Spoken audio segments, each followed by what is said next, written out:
Marcus Vitale ruled Chicago's underworld with an iron fist until a sleepless night led him to a 24-hour diner on the South Side. Through the steamed window, he saw her, a young waitress scrubbing dishes at 3 a.m., her coat bundled on a chair beside her. When their eyes met, he recognized something he'd buried long ago: desperation. What he discovered next would shatter every wall he'd built around his empire. If you're listening to this story, don't forget to hit the like button, subscribe to the channel, and tell me in the comments what part of the world you're listening from. The November rain hammered against the bulletproof windows of the black Escalade as it crawled through Chicago's South Side at 3:30 in the morning. Marcus Vitale sat in the back seat, his tailored charcoal suit immaculate despite the hour, his dark eyes fixed on the blurred neon signs bleeding color across the wet pavement. Insomnia had become his constant companion these past months, a side effect, he supposed, of building an empire on secrets and fear. "Boss, you want me to take you home?" Sal asked from the driver's seat, his thick Chicago accent cutting through the white noise of rain. Marcus didn't answer immediately. His fingers drummed against the leather armrest in a rhythm only he understood, a habit from childhood, back when drumming meant something other than impatience.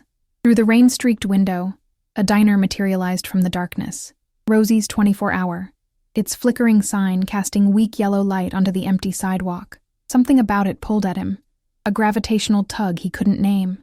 "Stop here," Marcus said. Sal's eyes found him in the rearview mirror, questioning but obedient. The Escalade pulled to the curb with a soft hiss of brakes. Marcus stepped out into the rain without an umbrella, letting the cold water darken his shoulders as he crossed the street. The diner's door chimed when he pushed through, a cheerful sound that felt obscene at this hour.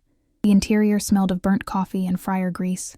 Red vinyl booths lined the windows, their surfaces cracked and patched with duct tape. A single customer, an old man in a Cubs jacket, nursed a cup of something at the far end of the counter, his head nodding toward sleep. Behind the counter, a waitress looked up from wiping down the Formica surface. She was young, mid-20s, Marcus guessed, with dark hair pulled into a messy ponytail and eyes the color of strong coffee. Her uniform was clean but worn thin at the elbows, and there was a tiredness in her face that went deeper than the hour. When she saw him, something flickered across her expression. Recognition, maybe, or wariness. In this neighborhood, people knew who Marcus Vitale was, even if they'd never met him. "Coffee?" she asked, her voice steady despite the slight tension in her shoulders. "Black," Marcus said, sliding onto a stool at the counter. She poured without speaking, her movements efficient and practiced. The coffee was terrible, bitter and overbrewed, but Marcus drank it anyway, watching her from the corner of his eye as she moved through her closing routine. She wiped tables that were already clean, refilled napkin dispensers that didn't need refilling, her hands never still. There was something almost desperate in the way she worked, as if stopping meant confronting something she wasn't ready to face. Through the kitchen's service window, Marcus could see into the dish pit. A mountain of plates and glasses waited beside the industrial sink, steam rising from the scalding water. The waitress glanced at the clock, 3:47 a.m., and her jaw tightened almost imperceptibly. "Dishwasher call in sick?" Marcus asked. She turned to him, surprised he'd spoken. Something like that. "You do this often? Work doubles?" Her eyes narrowed slightly. "Why do you care?" It was a fair question. Marcus wasn't sure he had a good answer. He took another sip of the terrible coffee, buying time. Outside, the rain had intensified, turning the street into a river of reflected light. Sal would be getting impatient, but Marcus found himself reluctant to leave the warm cocoon of the diner. "Just making conversation," he said finally. She studied him for a long moment, then seemed to decide he wasn't a threat, at least not tonight. "I work what I can get. Tips are better on the late shift, and the manager doesn't ask too many questions." There was a story in those words, Marcus knew. Questions about what?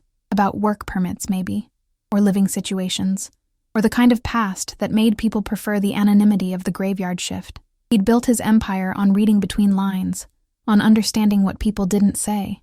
The old man at the end of the counter stirred, fumbling for his wallet. The waitress moved to him with practiced kindness, helping him count out exact change with fingers gnarled by arthritis. "You need me to call you a cab, Mr. Chen?"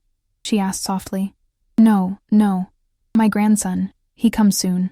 The old man's accent was thick, his English careful. He patted her hand with grandfatherly affection. "You good girl, Lucia. You be careful walking home so late." "Lucia." The name fit her somehow. After Mr. Chen shuffled out into the rain, Lucia disappeared into the kitchen. Marcus heard the rush of water, the clatter of dishes. He should leave. He had meetings in 4 hours, decisions to make about the shipment coming through the port of Chicago, about the alderman who was getting too curious about certain real estate transactions. But instead, he stood and walked to the kitchen door. She was elbow-deep in suds, her back to him, scrubbing at a burnt pan with fierce concentration. Her coat, a thin navy peacoat that had seen better years, was draped over a milk crate in the corner, and beside it, Marcus noticed a duffel bag, the kind of bag someone carried when they were between places, or had no place at all. "You need help?" The words were out before Marcus could stop them. Lucia spun around, surprise and suspicion warring on her face. "I'm fine." "Doesn't look fine. Looks like you've got another hour of dishes and nowhere to be after." Her hands stilled in the water. "I said I'm fine," but her eyes betrayed her, flicking to the duffel bag for just a fraction of a second. Marcus had made a career of catching those fractional seconds, the tiny tells that revealed everything. He understood suddenly why she worked doubles, why she lingered over tasks that should take minutes. The diner was warm and safe and open all night. Better than the alternative. "When's the last time you slept?" Marcus asked, his voice gentler than he'd intended. "That's none of your business, Mr. Vitale." So she did know who he was. That should have ended the conversation. Most people either wanted something from him or wanted nothing to do with him, and Lucia clearly fell into the latter category. But Marcus found himself rooted to the spot, unable to walk away from the exhaustion in her eyes, the pride in her lifted chin. "You're right," he said. "It's not my business. But I'm going to sit out there and finish my coffee, and when you're done with the dishes, I'm going to make sure you get somewhere safe." "That's not negotiable." Lucia's laugh was sharp and humorless. "I don't need a mobster playing White Knight." "Good, because I'm not playing anything. I'm just a guy who can't sleep, drinking bad coffee in a diner at 4 a.m, and I'm not leaving until you do." They stared at each other across the kitchen, the steam from the dish pit rising between them like a challenge. Finally, Lucia turned back to her dishes without another word. Marcus returned to his stool at the counter, pulling out his phone to text Sal that he'd be a while longer. The rain continued its relentless percussion against the windows. Marcus watched Lucia's reflection in the dark glass, her shoulders bent under the weight of whatever circumstances had brought her to this diner, to this moment. He recognized that weight.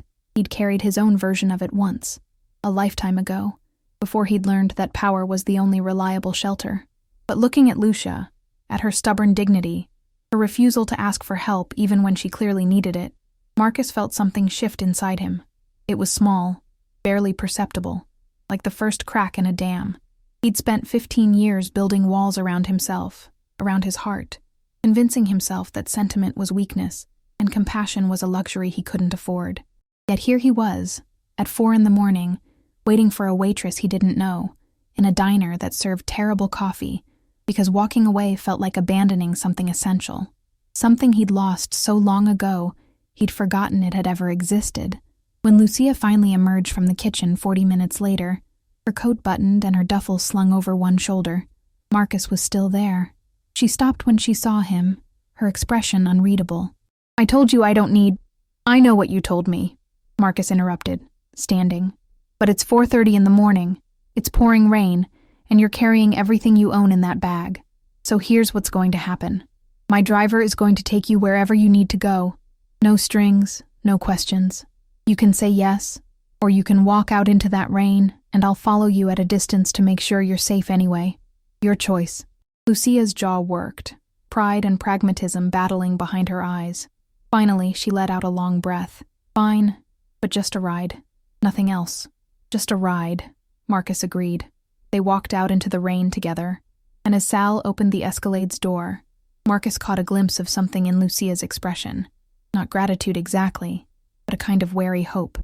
It was a look he remembered from his own past, from the days before he'd become Marcus Vitale, the Mafia boss who ruled Chicago's underworld, back when he'd been just Marco, a kid from Little Italy with nothing but hunger and determination. The Escalade pulled away from the curb, its taillights bleeding red into the rain-soaked street. Inside, Lucia sat as far from Marcus as the seat would allow, her duffel clutched on her lap like a shield. She gave Sal an address on the west side, a women's shelter, Marcus realized. and then fell silent, staring out at the passing city. Marcus didn't try to make conversation. He simply sat in the comfortable darkness of the car, listening to the rain and the soft jazz playing from the speakers, and wondered when he'd become the kind of man who couldn't walk away from a stranger's suffering. It was dangerous, this crack in his armor. In his world, compassion got you killed. But as the Escalade navigated the empty streets of Chicago, carrying a waitress with nowhere to sleep toward a temporary refuge, Marcus couldn't bring himself to regret it. Not yet. Not while the rain drummed its ancient rhythm against the roof, washing the city clean, if only for a moment. Marcus didn't return to the diner for 3 days. He told himself it was because he was busy, and he was. A shipment of pharmaceuticals had gone missing from a warehouse in Pilsen. 2 of his lieutenants were feuding over territory in Bridgeport, and the FBI had started sniffing around one of his legitimate businesses, a chain of laundromats that cleaned more than clothes.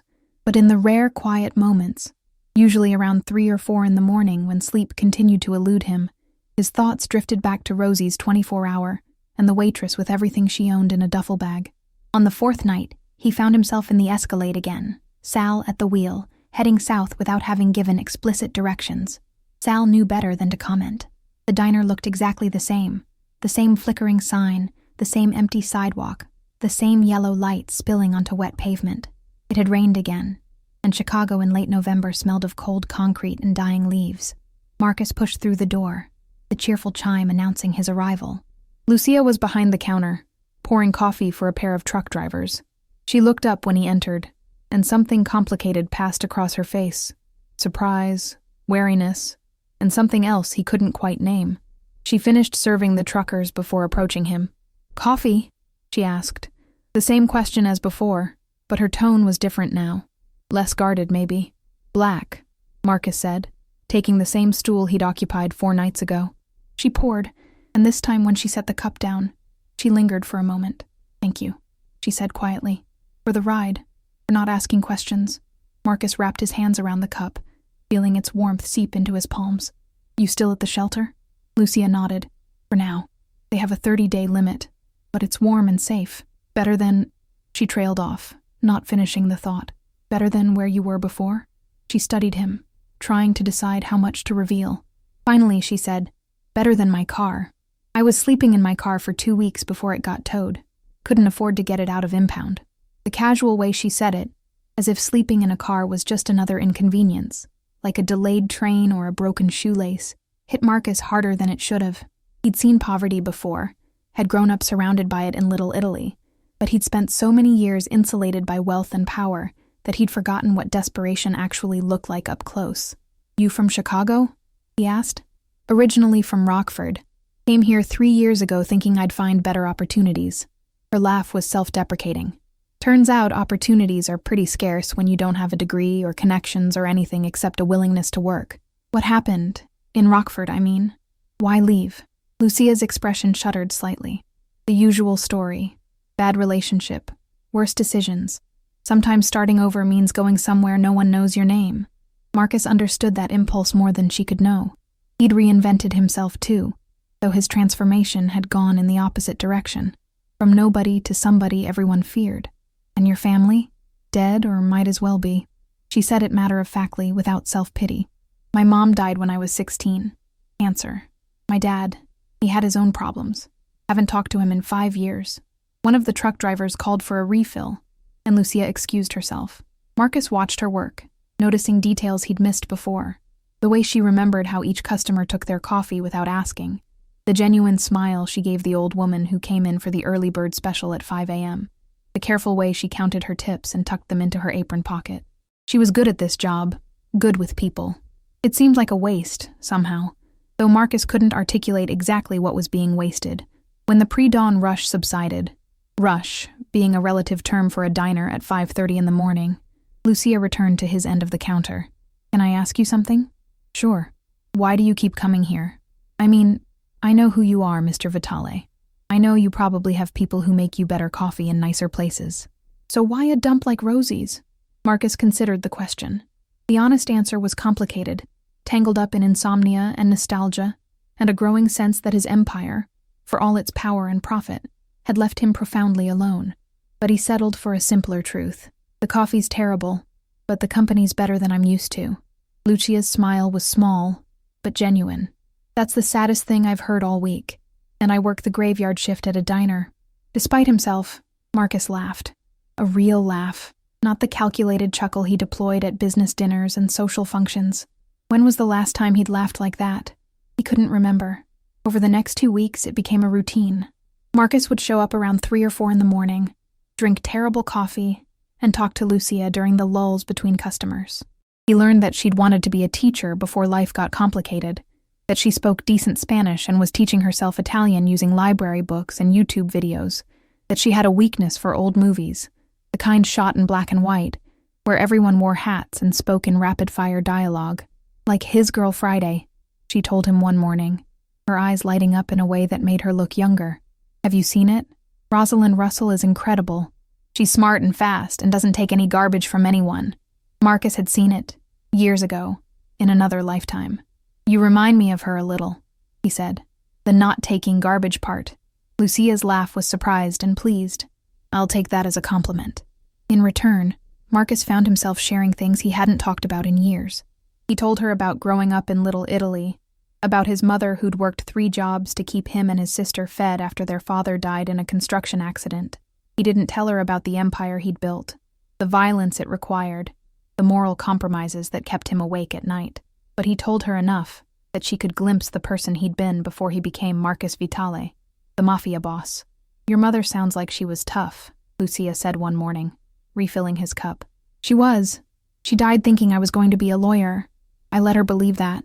"Would you have been a lawyer? I mean, if things had been different?" Marcus considered the question seriously. "Maybe. Or maybe I would have found another way to accumulate power. I think some people are just wired that way. We need to control our circumstances because we spent too long having no control at all." Lucia nodded slowly, understanding in her eyes. "Yeah, I get that." It was during the 3rd week that things shifted. Marcus arrived at the diner to find Lucia moving stiffly, favoring her right side. When she reached up to grab a coffee pot from the high shelf, she winced, and Marcus saw the edge of a bruise peeking out from under her sleeve. "What happened?" he asked, his voice sharper than intended. "Nothing. I'm fine." "Lucia," she sighed, pulling her sleeve down. "There was an incident at the shelter. One of the other women, she's got some mental health issues, and she got confused and thought I'd stolen her stuff. She came at me before the staff could intervene. It's fine, really. Just some bruises." Marcus felt something cold and dangerous unfurl in his chest. "Did they kick her out? The woman who attacked you?" "No. She needs help, not punishment. The staff are working with her, getting her medication adjusted. It wasn't her fault." "It's not your job to be understanding about someone hurting you." Lucia met his eyes steadily. "In my experience, Mr. Vitale, hurt people. Getting angry about it doesn't change anything." It was such a simple statement, but it landed like a blow. Marcus thought about all the violence he'd ordered, all the retribution he'd exacted in the name of respect and power. Hurt people. Was that all he was? All he'd become? "You can't stay there," he said abruptly. "At the shelter. It's not safe. It's the safest option I have right now. My 30 days are almost up anyway. I've been looking for a room to rent, but everything affordable is in neighborhoods that are worse than the shelter." Marcus made a decision. It was reckless and complicated, and violated about a dozen of his own rules about keeping business and personal separate, but he made it anyway. "I have a property, a brownstone in Lincoln Park. The previous tenant moved out last month, and I haven't listed it yet. You could stay there." Lucia stared at him. "I can't afford Lincoln Park. You'd be doing me a favor, keeping the place occupied. Call it property management. I'll pay you a stipend, and you can keep working here if you want, but you'd have a safe place to sleep." "Mr. Vitale," Marcus, and before you say no, think about it. Really think about it. You're exhausted, you're hurt, and you're running out of time at the shelter. I'm offering you a solution. No strings. There are always strings. Not this time. Marcus pulled out his phone, typed quickly, then showed her the screen. It was a photo of a brownstone apartment. Hardwood floors, exposed brick, large windows letting in morning light. It's furnished. 2 bedrooms, full kitchen, washer and dryer in unit. The neighborhood is safe. You'd have your own space, your own key. I'm not asking for anything except that you stop sleeping in shelters and diners." Lucia looked at the photo for a long time. Marcus could see the war happening behind her eyes. pride versus pragmatism, suspicion versus hope. Finally, she said, "Why are you doing this?" It was the same question she'd asked before, in different words. Marcus still didn't have a good answer.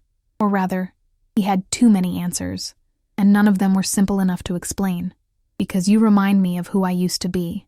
Because I've spent 15 years building an empire, and I'm not sure what it's for anymore. Because when I'm here, drinking terrible coffee and talking to you, I feel like a human being instead of a monster. Because I can," he said instead. "Because it's the right thing to do. And I don't do the right thing often enough." Lucia studied his face, searching for deception or ulterior motives. Whatever she saw must have satisfied her, because she nodded slowly. "Okay, but I'm paying you back. Once I save enough, I'm paying you rent. Real rent, market rate. Deal," Marcus said, though he had no intention of ever accepting her money. They shook hands across the counter, and Marcus felt the calluses on her palm, the strength in her grip. Outside, the sky was beginning to lighten, the darkness giving way to the gray promise of dawn. The rain had stopped, and Chicago was waking up, oblivious to the small transaction that had just occurred in a 24-hour diner on the south side. Marcus didn't know it yet, but this moment, this handshake, this decision to help a stranger, would be the thread that unraveled everything he'd built, the careful distance he maintained, the walls he'd constructed, the persona he'd cultivated. All of it would begin to crumble, pulled apart by the simple act of caring about someone other than himself. But for now, in the warm cocoon of the diner, with terrible coffee cooling in his cup and Lucia's tentative smile lighting up her tired face, Marcus felt something he hadn't felt in years. Hope. It was small and fragile, easily crushed, but it was there.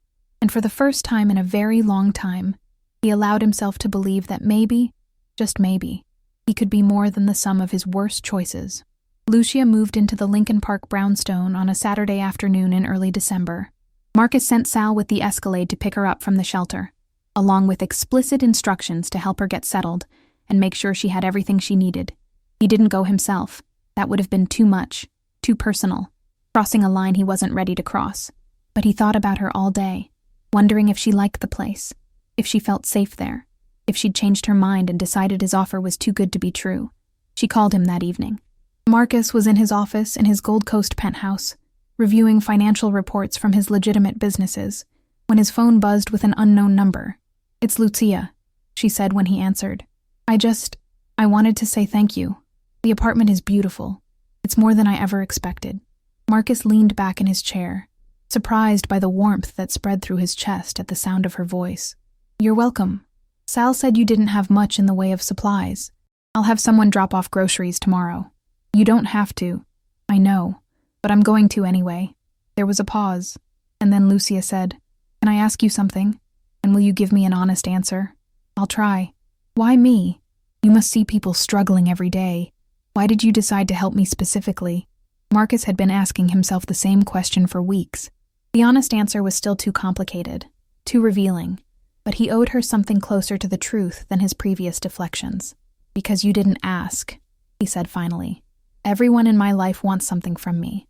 They ask for favors, for money, for protection, for power. But you didn't ask for anything. You were just trying to survive with dignity, and that's rare. In my experience, that's very rare." Lucia was quiet for a long moment. "Thank you for being honest." After they hung up, Marcus sat in his office, staring out at the Chicago skyline. The city glittered below him, a constellation of light stretching to the horizon. He'd conquered this city, bent it to his will, built an empire on its streets. But sitting in his penthouse, surrounded by expensive furniture and original artwork, he felt more alone than he had in the diner, drinking terrible coffee and talking to a waitress who owned nothing but a duffel bag and her dignity. The following week brought complications. Tony Marchetti, one of Marcus's senior lieutenants, came to him with concerns about the brownstone. "Boss, I gotta ask, what's the deal with the girl in Lincoln Park?" Tony was in his 50s, thick-necked and suspicious by nature, loyal but not particularly imaginative. "What about her? The guys are talking. You set up some waitress in one of your properties. You're having Sal drive her around. You're sending groceries. It looks like you got a girlfriend, and people are wondering why we haven't met her, why she's not at any of the functions." Marcus's expression went cold. What people wonder about my personal life is none of their concern, and it's none of yours either. Tony held up his hands. Hey, I'm not judging. You want a girlfriend? You're entitled. But you know how this works. People see favoritism. They start asking questions. They start wondering if she's got influence, if they need to go through her to get to you. It creates complications. She's not my girlfriend. She's someone I'm helping. That's all. Okay, but does she know that? Does she know what you do? Because if she doesn't and she finds out, that's a problem. And if she does know, and she's okay with it, that's a different kind of problem. Marcus dismissed Tony, but the conversation nagged at him. Tony was right about one thing. Lucia didn't know the full extent of what Marcus did, the violence and criminality that funded his empire. She knew he was connected, that he had power and influence, but she didn't know about the drug trafficking, the extortion, the occasional necessity of making people disappear. He'd been careful to keep that world separate from their early morning conversations in the diner. But secrets had a way of surfacing, especially in Chicago, where everyone knew everyone, and gossip spread like contagion. The revelation came 2 weeks later, not from Marcus, but from a television in the diner. Marcus had returned to his routine of visiting Rosie's in the early morning hours, and Lucia had fallen into the habit of taking her break when he arrived, sitting across from him in a booth and sharing stories over coffee. They were talking about nothing important. Lucia was telling him about a cooking class she'd found at the community center, how she was learning to make pasta from scratch, when the news came on the small TV mounted above the counter. The anchor's voice cut through their conversation. Federal prosecutors announced today that they're expanding their investigation into alleged organized crime activities on Chicago's South Side. Sources say Marcus Vitali, a prominent businessman and suspected crime boss, is a primary target of the investigation. Lucia's face went pale. She turned to look at the TV, then back at Marcus, understanding dawning in her eyes. Crime boss, she repeated quietly. They called you a crime boss. Marcus kept his expression neutral. It's an investigation. They investigate lots of people. Doesn't mean anything. Don't. Her voice was sharp. Don't insult my intelligence. I knew you were connected, but I don't know what I thought, that you were a businessman who maybe bent some rules. But crime boss? Marcus, what exactly do you do? This was the moment Marcus had been dreading. He could lie, could minimize, could deploy the same careful language he used with lawyers and journalists. But looking at Lucia's face, at the betrayal and confusion written there, he found he didn't want to lie to her. I run an organization, he said carefully. We have legitimate businesses and less legitimate ones. We move products that people want but can't get through legal channels. We provide protection and services. We operate in the gray areas of the law, and sometimes we step over the line into the black areas. Products? You mean drugs? Among other things. Lucia stood abruptly, her coffee sloshing over the rim of her cup. I need to get back to work. Lucia. No, I need to think. I need to... Just give me some space. She retreated behind the counter, and Marcus sat alone in the booth, watching her move through her tasks with mechanical precision. He'd known this moment would come eventually, had known that the gap between his world and hers would eventually become impossible to bridge. But knowing it intellectually and experiencing it were two different things. He left the diner without finishing his coffee, without saying goodbye. Sal drove him back to the Gold Coast in silence, reading his mood and knowing better than to speak. In his penthouse, Marcus poured himself a scotch, Macallan 25, the kind of luxury that marked the distance between who he was now and who he'd been, and stood at the window looking out at the city he'd conquered, and wondering why it felt so much like losing. Lucia didn't call. Marcus didn't visit the diner. 3 days passed, then 4, then a week. Marcus threw himself into work, dealing with the FBI investigation, managing his various enterprises, reminding himself that he'd been fine before Lucia, and he'd be fine after. Sentiment was weakness. Caring was a luxury he couldn't afford. But the insomnia got worse, and the penthouse felt emptier, and the scotch didn't help. On the 8th day, Lucia called. Can we talk? She asked without preamble. Yes. Not at the diner, and not at your place. Somewhere neutral. They met at Millennium Park, on a bench near the Cloudgate sculpture. It was late afternoon, the winter sun already sinking toward the horizon, turning the sky shades of orange and pink. Lucia was bundled in her peacoat, her hands shoved deep in her pockets, her breath forming small clouds in the cold air. "I've been doing research," she said, not looking at him. "Reading about you, about your organization. It's worse than I thought. There are allegations of murder, Marcus, of people disappearing, of families destroyed. Allegations aren't facts, but they're not all lies either, are they?" Marcus was silent. What could he say? That he'd never personally pulled a trigger? That would be technically true, but fundamentally dishonest. He'd ordered violence, had sanctioned deaths, had built his empire on fear and blood. The fact that he'd kept his own hands clean was a distinction without a difference. "No," he said finally. "They're not all lies." Lucia nodded, as if he'd confirmed something she'd already known. "I should move out of the apartment. I should cut ties with you completely. That would be the smart thing to do. Probably. But I keep thinking about something you said, about hurt people hurting people. And I keep wondering who hurt you, Marcus. What happened that made you think this was the only way to have power, to have control?" The question hit him like a physical blow. No one had asked him that before. People assumed he was a monster by nature, that he'd chosen this life out of greed or ambition, or some innate moral deficiency. But Lucia was asking a different question, one that acknowledged the person he'd been before he became Marcus Vitale, the Mafia boss. "My father died when I was 12, Marcus heard himself say. "Construction accident. The company fought the workers' comp claim, tied it up in court for years. We lost our house. My mother worked herself to death trying to keep us fed. I watched her get smaller and sicker, watched the system grind her down, and I realized that the only way to never be powerless again was to become the person with power. So that's what I did. By becoming the thing that hurt you, by becoming the thing that couldn't be hurt." Lucia finally looked at him, and there were tears in her eyes. That's the saddest thing I've ever heard. They sat in silence, watching tourists take selfies with the Cloud Gate, watching the city move around them, oblivious to their small drama. Finally, Lucia said, "I'm not going to move out, and I'm not going to cut ties with you, but I need you to understand something. I can't be part of your other life. I can't know about the illegal things, can't be involved in any of it. If you want to keep whatever this is between us, it has to stay separate." "I can do that," Marcus said, relief flooding through him. "And I need you to promise me something else. I need you to promise that you'll think about getting out. Not today, not tomorrow, but someday. Because this life you're living, it's going to destroy you, Marcus. Maybe not physically, but in all the ways that matter."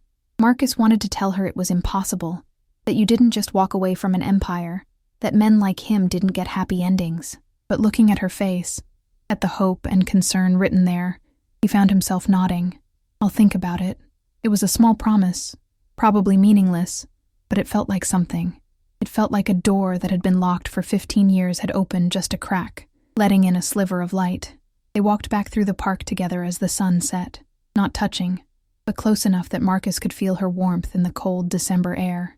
And for the first time since the news report had shattered their careful bubble, he allowed himself to hope that maybe they could navigate this, could find a way to exist in each other's lives despite the impossible gulf between their worlds. He didn't know yet that the universe was about to make that navigation infinitely more complicated, that forces were already in motion that would force him to choose between the empire he'd built and the person he was becoming. That the price of shelter, of caring, of connection, would be higher than either of them could have imagined. But for now, walking through Millennium Park with Lucia at his side, Marcus let himself believe that maybe, just maybe, he could have both. The call came at 2:17 in the morning. Marcus was awake, as usual, reading through reports in his home office when his phone buzzed with Sal's number. Sal never called this late unless something was wrong. "Boss, we got a problem." Sal's voice was tight with tension. "It's the girl, Lucia. Someone grabbed her." Marcus was on his feet before Sal finished speaking, his heart hammering against his ribs. "What do you mean grabbed her? Where? When?" "She was leaving the diner about an hour ago. Witnesses say 2 guys forced her into a van. Black Chevy, no plates. I got people looking, but boss, I think it's Castellano. Vincent Castellano." Marcus's primary rival, a second-generation crime boss who'd been trying to expand his territory into Marcus's operations for the past 2 years. They'd maintained an uneasy truce, but tensions had been escalating, and now Castellano had Lucia. "Get everyone on this," Marcus said, his voice deadly calm. despite the panic clawing at his chest. "I want every contact, every informant, every person who owes us a favor looking for that van. And get me Castellano's location, now." Marcus was in the Escalade 5 minutes later, Sal driving, 2 more cars full of his men following behind. His phone rang continuously, lieutenants calling in with updates, sightings, rumors. The van had been spotted heading west, then south, then the trail went cold. At 3:45 a.m., Marcus's phone buzzed with an unknown number. He answered immediately. "Vitale." The voice was smooth, amused. "Vincent Castellano. I believe I have something of yours. If you've hurt her, relax. She's fine. A little scared maybe, but unharmed. For now. You see, I've been hearing interesting things about you and this waitress. People are saying Marcus Vitale has gone soft, that he's spending his nights in diners instead of managing his business. I wanted to see for myself what could make the great Marcus Vitale lose focus. What do you want? A meeting. Just you and me. We have some territory disputes to settle, and I think having your girlfriend as a guest will help you see reason. There's a warehouse on South Halstead near 35th. You know the one. Come alone, or she starts losing fingers." The line went dead. Marcus stared at his phone, rage and fear warring inside him. It was a trap, obviously. Castellano wanted him isolated, vulnerable. Walking into that warehouse alone was suicide, but not walking in meant Lucia would pay the price for his choices, for his world bleeding into hers despite his promises to keep them separate. "Boss?" Sal's voice pulled him back. "What's the play?" Marcus made his decision. "Take me to the warehouse, but I want everyone in position around the perimeter. If this goes bad, I want Castellano and everyone with him dead within 60 seconds. Understood?" "Understood." The warehouse was exactly where Castellano said it would be, a decrepit building in an industrial area, surrounded by empty lots and abandoned factories. Marcus walked in alone, his hands visible, his weapon left in the car. The interior was vast and dark, lit by a few hanging work lights that created pools of illumination in the darkness. Castellano waited in the center of the space, flanked by 4 men with weapons, and there, tied to a chair with duct tape over her mouth, was Lucia. Her eyes went wide when she saw Marcus, and he could see the bruise forming on her cheek, the terror barely contained in her expression. "Vitale," Castellano said, spreading his arms in mock welcome. "Good of you to come, and alone, just like I asked. See, this is why I respect you. You follow instructions when properly motivated." Marcus kept his eyes on Lucia, trying to communicate reassurance, trying to tell her without words that he would fix this, that he would get her out. Then he turned his attention to Castellano. "You made your point. Now let her go, and we can talk business." "Oh, we'll talk business. But first, I want to understand something. You've built an empire on being ruthless, on never showing weakness. So what is it about this girl that made you forget who you are? She has nothing to do with my business." "Exactly. That's what's so fascinating. She's nobody. A waitress with no family, no connections, no value. Yet you set her up in a nice apartment. You visit her at that pathetic diner. You've made her a liability. I want to know why." Marcus didn't answer. How could he explain it to Castellano, a man who viewed people as assets or obstacles, nothing more? How could he articulate that Lucia represented something he'd thought he'd lost forever? The possibility of being human, of caring about someone without calculation or strategy. Nothing to say? Castellano smiled. "Well, let me tell you what I think. I think you're getting old, Vitale. I think you're losing your edge, and I think it's time for a change in leadership in this city." Castellano nodded to one of his men, who stepped forward and pressed a gun to Lucia's head. She made a muffled sound behind the tape, her eyes squeezed shut. "Here's my offer," Castellano continued. "You sign over your Southside operations, all of them, the distribution networks, the protection rackets, the legitimate businesses, everything. You do that, and the girl lives. You refuse, and I put a bullet in her head right now, and then I kill you too. Your empire falls apart, and I pick up the pieces. Either way, I win. But this way, at least she survives." Marcus looked at Lucia, at the tears streaming down her face, at the resignation in her eyes. She thought she was going to die. She thought her connection to him had sealed her fate. And maybe it had. Maybe Tony had been right. Maybe caring about someone in his world was always going to end like this. But as Marcus stood in that warehouse, With Castellano's smug smile and the gun pressed to Lucia's head, something crystallized inside him. He'd spent 15 years building an empire on fear and violence, convincing himself that power was the only thing that mattered. But what was power worth if he couldn't protect the one person who made him feel human? No, Marcus said quietly. Castellano's smile faltered. What? I said no. You're not getting my operations, and you're not going to hurt her. You're bluffing. You wouldn't risk her life for... I'm not bluffing, and I'm not risking her life, because you're not going to kill her. You're going to let her go, and then you're going to walk away from this city and never come back. Castellano laughed, but there was uncertainty in it now. And why would I do that? Because if you hurt her, I will burn your entire organization to the ground. Not quickly, not mercifully. I will destroy everything you've built, everyone you care about, every asset you own.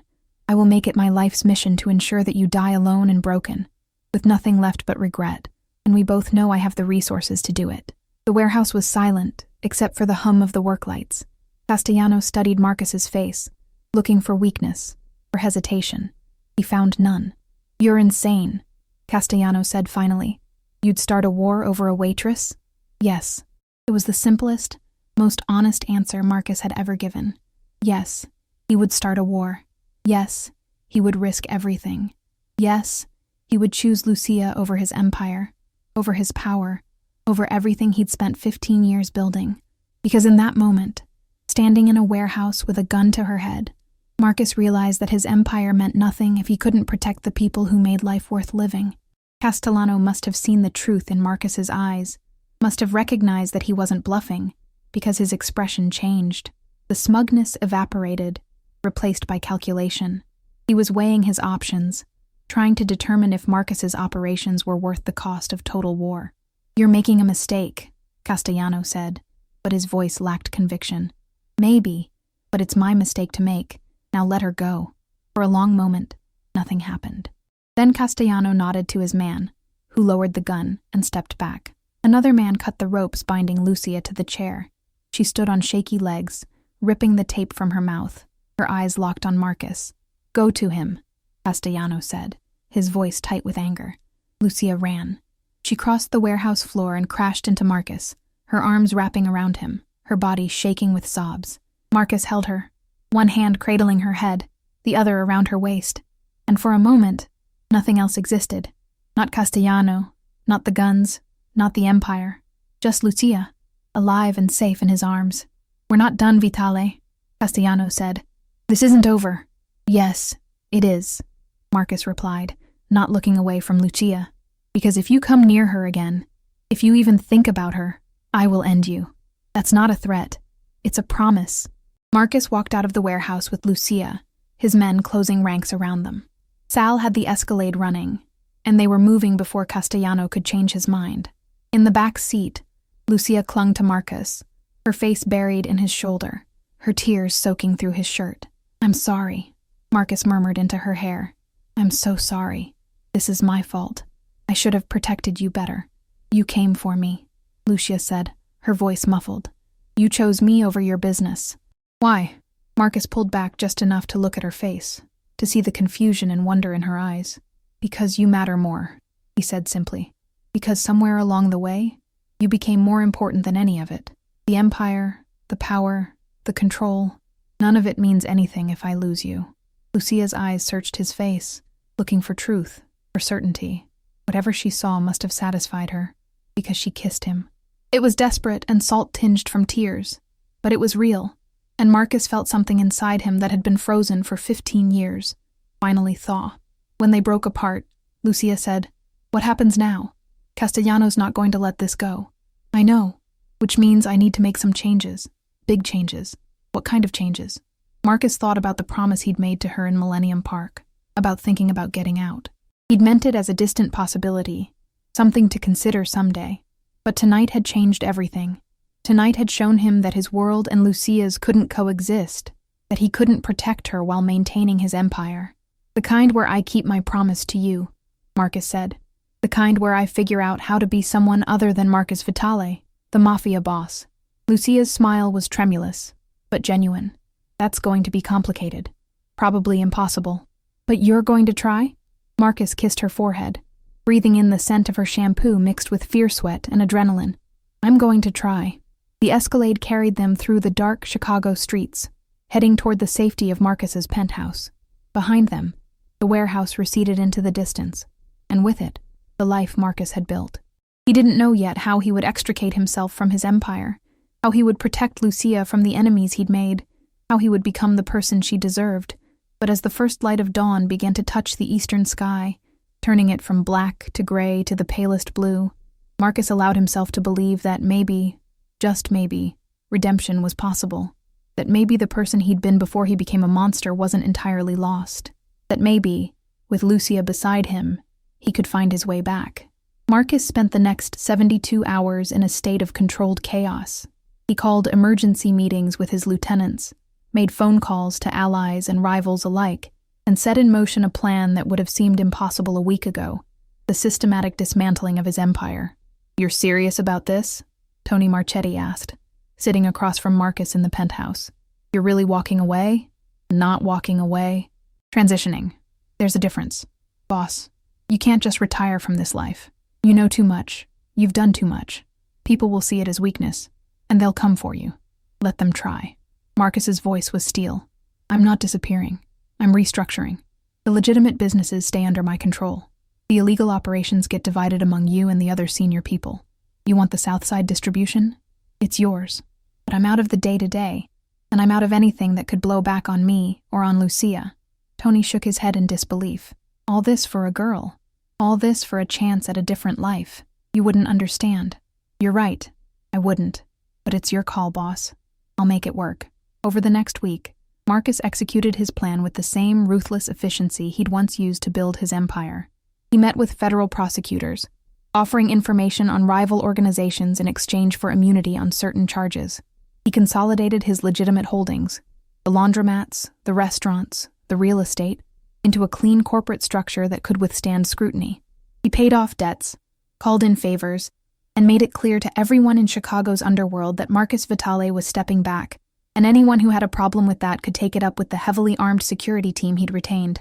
It was messy and expensive and required sacrificing relationships he'd spent years cultivating. But every time Marcus wavered, every time he questioned whether he was making a catastrophic mistake, he thought about Lucia tied to that chair with a gun to her head, and his resolve hardened. Lucia, for her part, watched the transformation with a mixture of hope and trepidation. She'd moved into Marcus's penthouse temporarily, too dangerous to be alone in the brownstone while things were in flux, and she saw firsthand the toll the transition was taking on him. He barely slept, barely ate, his focus entirely on the complex chess game of extricating himself from his former life. "You don't have to do this all at once," she told him one night, finding him at his desk at 3 a.m, surrounded by legal documents and financial reports. "You could take your time, ease out gradually." "No," Marcus said, not looking up. "It has to be fast and decisive. If I give people time to organize, to see me as vulnerable, they'll strike. This way, I control the narrative. I'm not running away. I'm choosing to step back. There's a difference." Lucia came around the desk and gently closed the laptop he'd been staring at. "Marcus, look at me." He did, and she could see the exhaustion in his eyes, the weight of 15 years of choices pressing down on him. "I don't want you to destroy yourself trying to save me," he said softly. "If this is too much, if you're sacrificing too much, I'm not sacrificing anything that matters. That's what I'm trying to tell you. All of this." He gestured at the documents, at the penthouse, at the city glittering beyond the windows. "It's just things. Power and money and reputation. But you're real. You're the first real thing I've had in my life in 15 years. So no, I'm not sacrificing too much. I'm finally getting my priorities straight." Lucia kissed him then, slow and tender, and for a moment, the chaos of the transition faded away. When they broke apart, she said, "What are we going to do? After all this is settled, what does our life look like?" It was a question Marcus had been avoiding, because the answer required imagining a future he'd never thought possible. But looking at Lucia's face, at the hope and trust written there, he allowed himself to dream. "We could leave Chicago," he said slowly. "Start over somewhere new. I've got enough legitimate money to live comfortably anywhere. We could find a small town, somewhere quiet. I could be just Marcus, not Marcus Vitale, the former crime boss. You could go back to school, become that teacher you wanted to be. We could have a normal life. Do you even know how to have a normal life? Marcus laughed, the sound rusty from disuse. No, but I'm willing to learn. If you're willing to teach me, deal. The final piece of Marcus's transition came 3 weeks after Lucia's kidnapping. He met with Vincent Castellano one last time, in a neutral location with both their security teams present. It was a tense meeting, but Marcus had leverage now. He'd given the FBI enough information about Castellano's operations to make prosecution a real threat, and Castellano knew it. "You're a vindictive bastard, Vitale," Castellano said, his face flushed with anger. "I'm a man who keeps his promises. I told you what would happen if you came after her. You chose not to believe me. So what now? You've burned your bridges, given up your empire, all for a woman. What happens when she leaves you? When she realizes what you really are?" Marcus smiled, but there was no humor in it. "Then I'll deal with it. But that's my problem, not yours. We're done here, Castellano. Stay out of my way and I'll stay out of yours." They didn't shake hands. There was no pretense of civility or respect. But as Marcus walked out of that meeting, he felt lighter than he had in years. The empire was gone, the power relinquished, the monster he'd become finally put to rest. Or so he thought. The attack came on a Friday night. Marcus and Lucia were at the penthouse, cooking dinner together, Lucia teaching him how to make the pasta she'd learned at the community center, flour dusting their hands, laughter filling the kitchen. It was domestic and ordinary, and perfect. The explosion shattered the windows. Marcus threw himself over Lucia, covering her body with his as glass rained down around them. His ears rang from the blast, and he could smell smoke and burning plastic. Someone was shooting. He could hear the distinctive crack of gunfire, the shouts of his security team returning fire. "Stay down," Marcus commanded, pulling Lucia toward the interior hallway, away from the windows. His mind was racing, calculating. This was a coordinated attack. Professionals, not some random act of violence. Someone wanted him dead, and they'd brought serious firepower to make it happen. Sal appeared from the stairwell, weapon drawn, blood streaming from a cut on his forehead. "Boss, we gotta move." They hit the lobby and the parking garage simultaneously. "We got 3 men down and they're pushing toward the elevators." "How many?" "At least 8, maybe more." "They're organized, boss. This is a hit." Marcus's jaw clenched. He'd thought stepping back would be enough, that dividing his empire and cooperating with the feds would buy him peace. But someone, Castellano probably, or one of the other rivals who saw his transition as weakness, had decided that peace wasn't enough. They wanted him dead.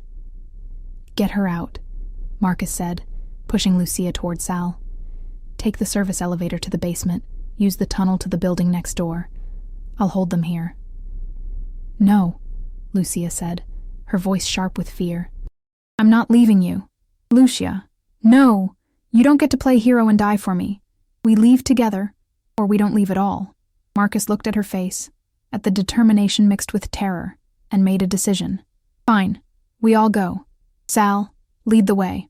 They moved through the penthouse like ghosts, staying low, avoiding the windows. Behind them, Marcus could hear his security team engaging the attackers, buying them time with their lives. The guilt was crushing. These men were dying because of choices he'd made, because he'd thought he could walk away clean. The service elevator was at the end of a narrow hallway. Sal hit the button, and they waited in agonizing silence as the mechanism groaned to life. 30 seconds. 20. 10. The elevator doors opened, and they piled in. Sal hit the basement button, and the doors began to close. At the last second, a figure appeared in the hallway. One of the attackers, weapon raised. He fired, and Sal grunted, his body jerking as the bullet caught him in the shoulder. Marcus returned fire, his weapon appearing in his hand as if by magic. The attacker went down, and the elevator doors closed, sealing them in.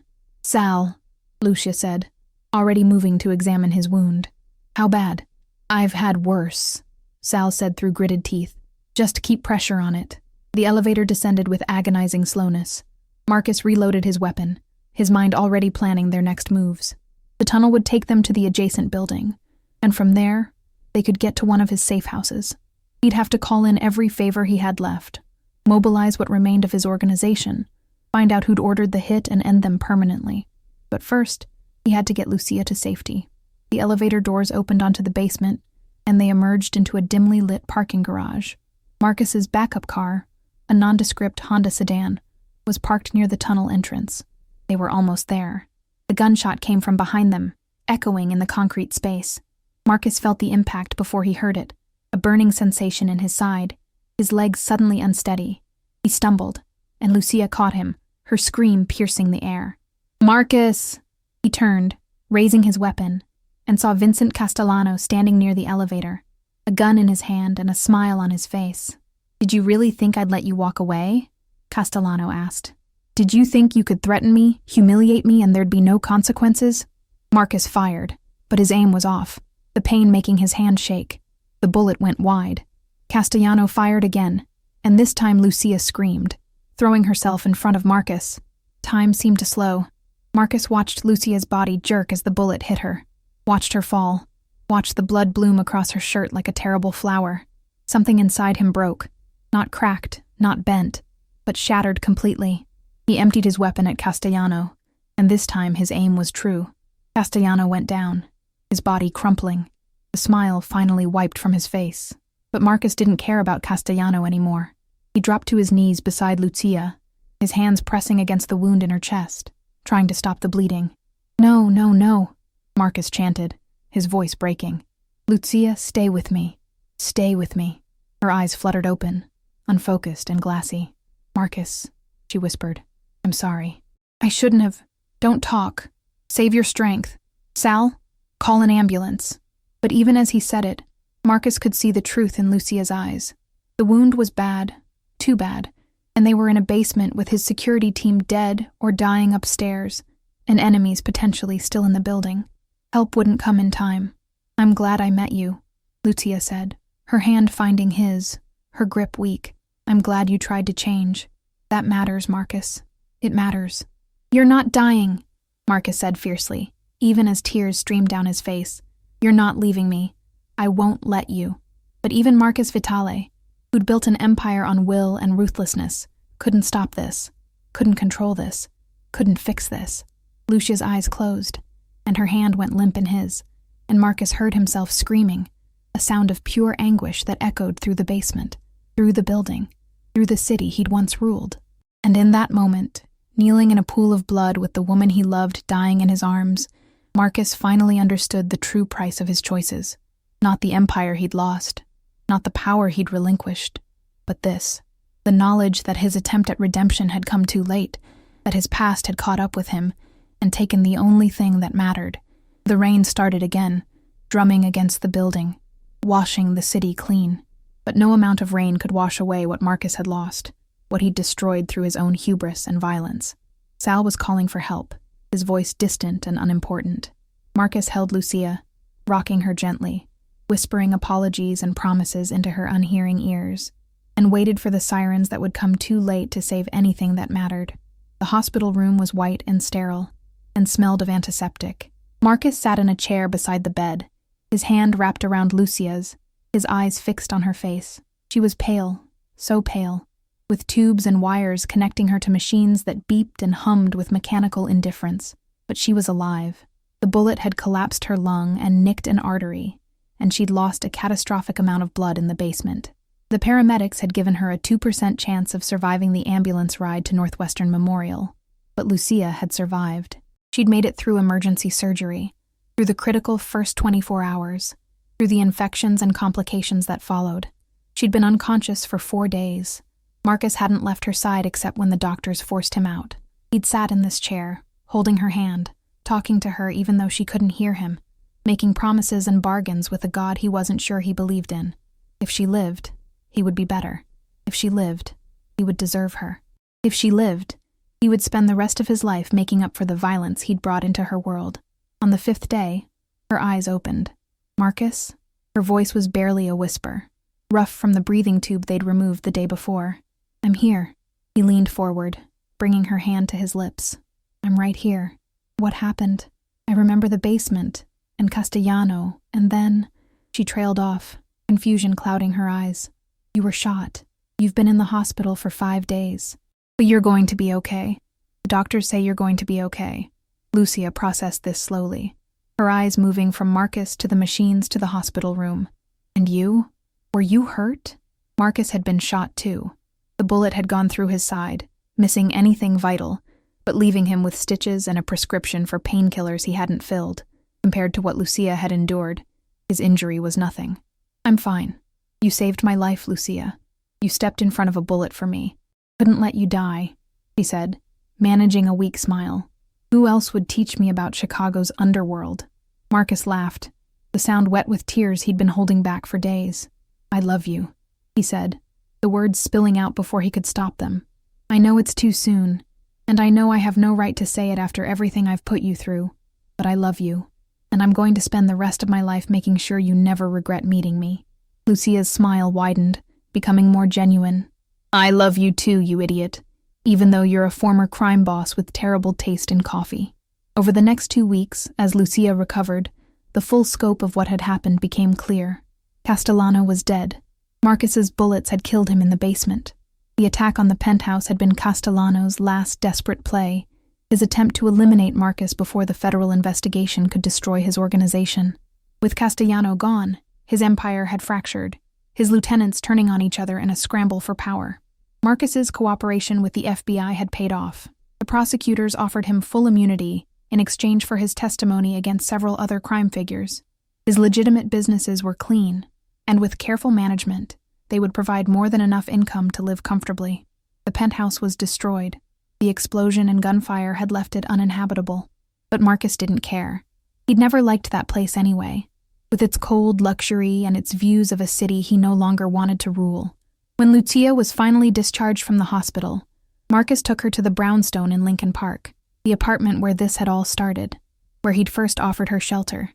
It had been cleaned and repaired, made safe again, and as they walked through the door together, Marcus felt something he hadn't felt in 15 years. Peace. Welcome home, he said. Lucia looked around the apartment, at the hardwood floors and exposed brick, at the morning light streaming through the large windows, and smiled. It's perfect. They settled into a routine. Lucia continued her physical therapy, regaining strength slowly but steadily. Marcus managed his legitimate businesses from home, discovering that he actually enjoyed the work when it didn't involve violence or moral compromise. They cooked together, watched old movies, took walks through Lincoln Park when Lucia was strong enough, and they talked about the past, about the choices they'd made, about the future they wanted to build.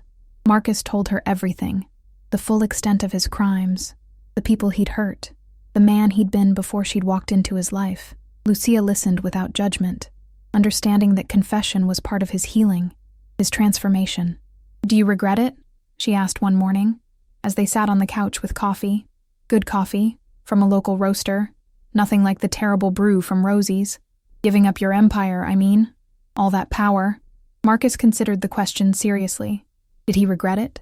There were moments when he missed the certainty of his old life, the clear rules and hierarchies. But then he'd look at Lucia, at her smile, at the way she'd curl up next to him while reading, at the life they were building together. And the answer was obvious. No, he said. I don't regret it. That empire was built on fear and violence. It was never going to make me happy. But this, he gestured around the apartment, at their quiet domestic life. This is real. This matters. 3 months after the attack, Marcus and Lucia left Chicago. They'd talked about staying, about trying to build a life in the city where they'd met, but too many ghosts haunted those streets, too many memories of violence and loss. They moved to a small town in Vermont, population 3,000, surrounded by mountains and forests, about as far from Chicago's urban sprawl as they could get. Marcus bought a house on the edge of town, a renovated farmhouse with a wraparound porch and views of the Green Mountains. It was quiet and peaceful, and utterly unlike anywhere he'd ever lived. Lucia enrolled in the local community college, working toward the teaching degree she'd abandoned years ago. Marcus started a consulting business, helping small companies with their operations and logistics, using the skills he'd developed running his empire, but for legal, productive purposes. It was strange and uncomfortable at first, this normal life, but gradually it began to feel natural. They made friends in town, real friends, people who knew them as Marcus and Lucia, not as a crime boss and his girlfriend. They attended town meetings and potluck dinners. They adopted a dog, a rescue mutt named Charlie who followed Lucia everywhere. They planted a garden in the spring, growing tomatoes and herbs and flowers. And slowly, carefully, Marcus learned how to be happy. One morning, almost a year after they'd left Chicago, Marcus woke to find Lucia already up, sitting on the porch with a cup of coffee and a book. The sun was just rising over the mountains, painting the sky in shades of pink and gold. He poured himself coffee and joined her, settling into the chair beside hers. "What are you reading?" he asked. She held up the book, His Girl Friday, the novelization of the movie she loved, revisiting an old favorite. They sat in comfortable silence, watching the sun climb higher, listening to the birds and the distant sound of the town waking up. It was so different from those early mornings in the diner, when Marcus had been running from insomnia and Lucia had been running from homelessness. But in some essential way, it was the same. Two people finding connection in the quiet hours, building something real from the wreckage of their pasts. "Do you ever think about going back?" Lucia asked. "To Chicago, I mean. Do you miss it?" Marcus thought about the city he'd left behind, the rain-slicked streets, the neon signs, the empire he'd built and abandoned. Did he miss it?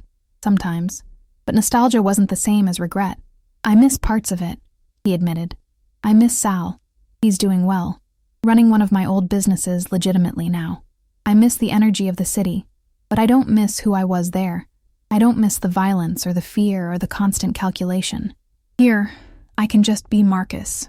Not Marcus Vitale, the Mafia boss. Just Marcus, who's learning to garden and failing spectacularly at it." Lucia laughed. "You're not that bad at gardening. I killed 3 tomato plants last week." "Okay, you're pretty bad at gardening." They smiled at each other, and Marcus reached over to take her hand. Her fingers were warm and strong, the calluses from waitressing long faded, replaced by new calluses from her work in the garden and around the house. "Thank you," Marcus said. "For what?" "For seeing something in me worth saving. For believing I could be more than what I was. For stepping in front of a bullet and surviving. Because I don't know what I would have done if you hadn't." Lucia squeezed his hand. "You would have survived. You're stronger than you think, Marcus. You always have been. You just needed someone to remind you that strength doesn't have to mean violence, that power doesn't have to mean control." The sun continued its climb, burning away the morning mist, revealing the mountains in their full glory. In the distance, Marcus could hear the church bells ringing, calling the town to Sunday service. They wouldn't go. Neither of them was particularly religious, but there was something comforting about the sound, about being part of a community that marked time with rituals and traditions. "I want to marry you," Marcus said suddenly. "I know we haven't talked about it, and I know my past makes me a complicated prospect, but I want to marry you. I want to make this official, make a promise that I'll spend the rest of my life being the man you helped me become." Lucia turned to look at him, surprise and joy warring on her face. "Are you proposing?" "I don't have a ring yet, and this probably isn't the most romantic setting. But yes, I'm proposing. Lucia, will you marry me?" She didn't answer immediately. Instead, she set down her coffee and her book, stood up, and pulled Marcus to his feet. Then she kissed him, long and deep and full of promise. "Yes," she said, when they broke apart. "Yes, I'll marry you, but on one condition. Anything. We get married here. In this town, with our friends, with the life we've built. No connection to Chicago, no ghosts from the past. Just us, starting fresh." "Deal," Marcus said, and kissed her again. They were married 3 months later, in a small ceremony at the town hall. Sal came up from Chicago to serve as Marcus's best man, and Lucia's friend from the community college stood as her maid of honor. The ceremony was simple and brief, but when Marcus slipped the ring onto Lucia's finger and promised to love and protect her for the rest of his life, he meant every word with an intensity that would have surprised the man he'd been 2 years ago.